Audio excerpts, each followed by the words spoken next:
For what? There should be two estimates in there. It would be inside Brian's. Oh, Brian included in his packet.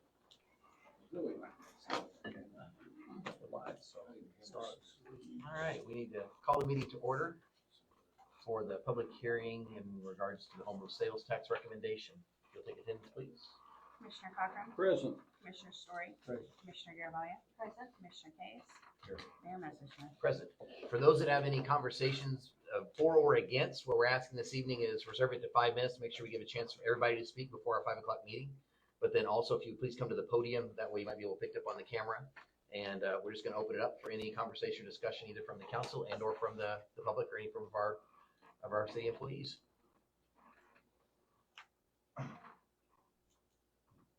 I'll go ahead and kick it off, Mayor. Mhm. Last night, I went ahead and did a Q&A on our Facebook page just to kind of get out in front, answer some questions. It was a really good back and forth. I thought it was super productive. It was very informative. We also didn't just talk about the infrastructure issues we have in the city. We talked about some other things as well. I really do hope it becomes a regular thing, not just with me, but with the other commissioners that they'd like to be involved, the mayor.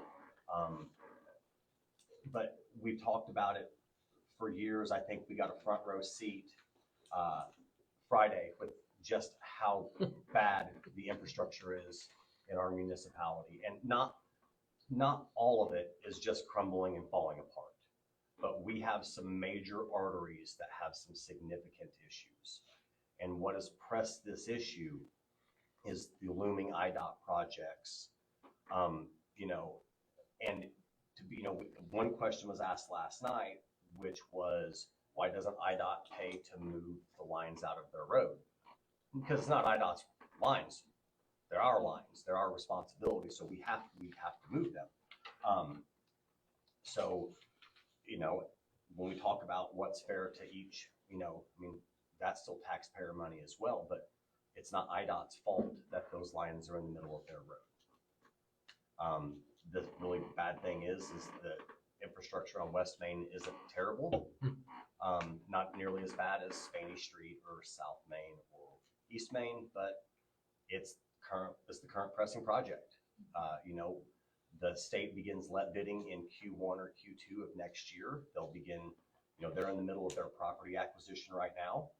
We have to have our project completed, and it's not just a water line. This project would be probably substantially cheaper if it was just a water line.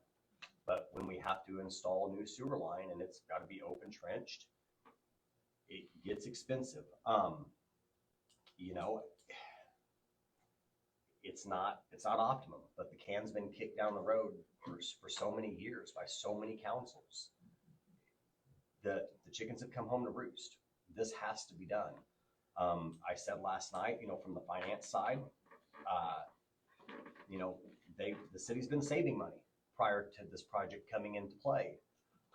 What the city didn't plan on, which I don't think a lot of people planned on, is just the costs of everything that have went up, and the cost of pipe and labor and all of that stuff.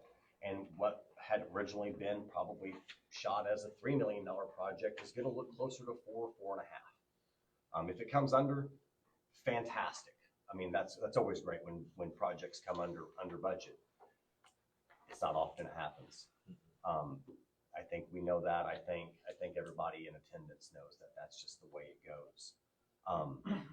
But when talking last night, had a lot of questions. I think, one of the big pieces was a sunset, and I think it's hard to pinpoint a sunset. I think it's so hard to pinpoint a sunset on that, just because we don't know what things look like until we open them up. And Craig went ahead, and Craig's got a map over there that just kind of shows, what projects have been done in the last 15 years, what is currently in the works, and what is viewed as critical and needs to be done. As I said last night, 2 million gallons of clean potable drinking water went into the storm sewer Friday afternoon when Spaney Street blew open. 2 million gallons. That's crazy. that's absolutely astronomical. I mean, by the time everything settles up, we're looking, I mean, right now we're estimating between $12,000 and $15,000. That may be a $20,000 water leak after it's all said and done. And we just can't keep doing that. No one likes taxes. No one likes paying them. No. Well, and one of the things you said last night that I thought was said really well is that this council, especially knowing this project was coming, we've been seeking grants and we've received grants. And PSC has helped us get grants. Greater Egypt helped us get grants. Brian's helped us get grants. The challenge is the nature of these projects are not generally a grantable project because they do not create jobs. And that's the issue that we've even had with Greater Egypt is like, we'd love to help you find money, but these are not projects that they like to do. And as they've tightened up, it's made it harder and harder to find grants for these type of projects that are coming at us. And one thing, and that's why I'm really happy that Chief Cochran was here, because it's, like I said last night, it's not just a public works deal, it's a public safety issue. When we can't test hydrants, or you guys are worried about blowing water lines, can't put out fires without water. It just doesn't work that way. Putting out a fire on the south end of town is troublesome. Yeah, and also on the east side of town. And, you know, that's why I'm very happy that our civil engineer is here too, to talk about grants. I know he's happy about it. Yeah, when he was here last time, the one thing that we asked, what does the grant landscape look like? And, you know, few and far between. The reason that is because the grant pool has gotten so competitive. We're not the only ones facing this. Every municipality is facing aging, deteriorating infrastructure, and it's all going bad within the same time frame. Everyone wants grants. Mm-hmm. It's just not there. And the money for grants is starting to dry up as it's being pulled back in. It's not being made as available as it used to be in the past. I'd like to talk a little bit about our history, if you'll bear me the time. I got involved in replacing water systems in 1985. I think it was under Charlie Smith's administration. And over the years, the city's obtained numerous grants. The Community Development Systems Program, which is most popular, I probably did a dozen of those. I can name them off everywhere. Those grants were based on low to moderate income areas. Many years ago, the federal government seen a need in our smaller communities. I think the population had to be under like 10,000. So they seen aging infrastructure had to be replaced. So they created the program. None of those grants were free, by the way. There was always a local match. It was 75-25, it was 80-20. So this town since then has probably done 10 or 15 of those. I can name off the areas, and we would go in and pick areas, and we never could get the main streets done because they never qualified. And those grants are based on housing in low to moderate income areas. Well, they're not based on businesses. I always contended, you know, we have water lines and businesses as well as we have residential. So West Main never did qualify. We almost got it on South Main one time, and we had some houses down there that were nice homes, and they said no. East Main, no. So North Main, we managed to do a lot of North Main. We did the grant around the hospital years ago, the apartments North Hospital. We did a portion from Bond Street, Charlie Williams Bike Shop up to, you know, up to Park Avenue. We did some there. Craig did some from Joplin up to Washington. So North Main, you know, we've done some. But West Main, no. And like the sad part about this, what Chris said, we have an 8-inch PVC water line running from Sonic all the way down to Coin Street on the sidewalk on the north side. It was put in. We have an 8-inch PVC sewer main under, which would be the north lane, or, you know, under the pavement. Now, we do have a sewer problem down where the gas station is in the corner.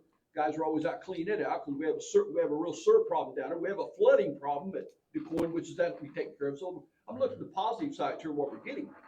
So there's a reason why the city hasn't done East Main, South Main, because of didn't qualify for grants. Now, the other avenue that we've done is our Delta grants. Craig did one at Ace Hardware, for instance. That was a Delta Regional Authority. Those grants, now I think they've increased, but they used to be $200,000-300,000. So you really couldn't take on a big project. I think they've increased now. I think Delta's going to help us on West Main, I believe. You know, so, and we've met with them. We've had them in here. So that'll give us some help. And then our EDA projects, that's all about jobs. That's all about, I can name off several of those. If you want to go way back, when they built the boat plants, Illinois Avenue, that's how that was done. The most recent would be our SHRM when it went in. That was EDA. You provide jobs, they're gonna help you get water. So what we try to do is do stuff along the way and take care of stuff. We did Creek Rock Road and Sugar Creek Road years ago when the industrial park was put in out there. So it's a combination of those, and then EPA has a loan program. They have a loan program, they always have. Back in the day, EPA would actually give you so much money, it was like 75-25. Well, then they got where they wouldn't give you anything, and they put money in a fund, and it sit there where they'll loan you at a lower's loan. That's how we did our SUR plan. So that's kind of the basics of how to do it. I mean, that's it. But this town, over the years, has got many, many grants. They've applied for many, many programs. I don't want anybody saying that we don't try to go for grants. The most recent one is down by the high school. We're working on right now. Which does include some of East Main. Exactly. So that's what I'm saying. We did part of North Main with one up behind the hospital. We're doing part of East Main. So that's how that's been done over the years. But where we've not been able to do it is our main streets. And that's always been a thing of mine. One day, I knew this was coming. This is 2025. And I knew there was going to a day coming when we're going to have to fix our main streets, whether we like it or not. It's not getting better. East Main was overlaid, what, 2 years ago? We tore it all up Immediately. Now, Yes, literally, immediately. West Main is being caused, like Chris said, because they come in and said, hey, we're going to fix West Main. You guys got to get stuff out of it. Right. I'm not sure of the scenario on it, but IDOT has said, they basically, when we met with them, they said, get your stuff out of the way. And if you look at what they've done, you know, in other areas like West Frankfort, for instance, they basically, they're going to come in and fix our road. And so we got to do infrastructure. The areas that, well, let's be positive here, that, for instance, they're doing Route 37 from Bond Street all the way to the county line. Well, years ago, when Craig put the water line in by Ace Hardware, he moved it off the right of way. Okay? Years ago, when we did the project out for the Kimball Chapman building, the hospital behind there, we moved it out of the right of way. They're getting ready to do that this fall. They're going to fill that big ditch in. So we've tried to be proactive and get ahead on a lot of projects. So, and we've got this town's got a lot of grants, but our SUR plant set us back. We were online to do some of that. We had to build SUR plant. We've got a state-of-the-art SUR plant we all should be proud of. It's going to be there for many years. We got it on solar now.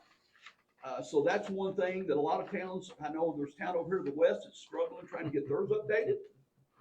Ours is updated. That's a worry we don't have. We take for granted. It goes out there and they treat it. So that's something we can be positive about, that's all done. And we're there. We are taking some flows in from other areas that's helped us with income. So there's a lot of positives that we can look at. I try to look at the positive things, but this is 225, and we're to the point now where we're going to have to make a move in some way. Now, as far as what Chris explained last night, I thought he did very well at doing that. I commend him for it. There's several ways we can fund this. Get money, okay? We can borrow the money, get a loan with the EPA, borrow the money, which we're going to have a way to pay that back. That's as simple as that. We can raise water rates where nobody wants to hear that. Oh my God, we're going to raise water rates. For sure. Because we have people struggling now to pay the water bills. Or we can add some kind of a tax to it, our property tax. Our property tax is high enough. So what we're talking about here is, to me, the fairest way to do this. You know, the difference, I think, when Chris was talking about the sunset, the difficulty of that is, when we built the courthouse was one building, paid off, it's done. The county promised us there would be a sunset, and they are going to follow through with it, okay? With our infrastructure, they're not even going to do construction on East Main until 2030. We're talking about build a road, so we got to get ready. So it's going to take us many years to do these projects. It's not going to be 2 or 3 or 4 years. This is going to be maybe 5 to 10 years of designing, permits, contractors. We don't even know when West Main's going to start yet. So it could be 10 years. So we have to have some type of funding way to spend this money. And the sad part about it is with the inflation's went up so much on these projects, and Rodney out there, our engineer, can tell us that. He works this every day. And, about how things have went up. Mhm. So the longer we wait, the more it's gonna cost, and so The cost of it's gonna go down. it's not gonna go down. No. And we don't have as many contracts we used to, Rodney, I'm sure Rodney, we've kind of come to the point where we're gonna have to do